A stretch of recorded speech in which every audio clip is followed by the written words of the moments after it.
My name is Rabbi Daniel Bogard. I'm a rabbi at Central Reform Congregation, one of the largest Jewish communities here in the state of Missouri. And I'm here because I have a trans kid. Because the first thing you learn when you love a trans kid in the state of Missouri is that you have to protect them from their government.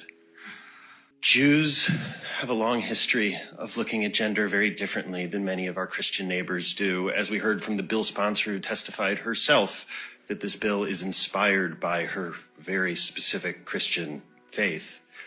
Jews look at this differently. 2,000 years ago, we have texts about there being 6, 7, 8 different genders. We have traditions that suggest that Abraham and Sarah were intersex, that the very first human beings were created not as Adam and Eve, but as Adam and Eve, as one combined intersex being. In the 1930s, in what we've now come to call the Nazi Olympics, it turns out that a whole bunch of athletes were going off and competing in these games, in the women's games, and coming back as men. There was an uproar in the American press, but I don't know about you, I had never heard about this because we don't teach the history of queer people.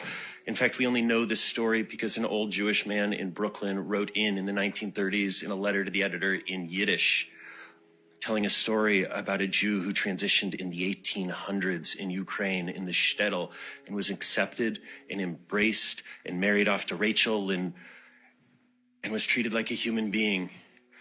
Please finish your thought.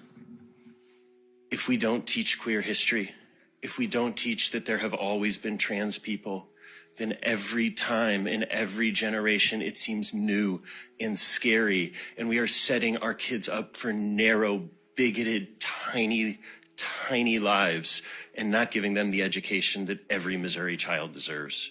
Thank you. Any question for this witness? Seeing none, thank you for your testimony.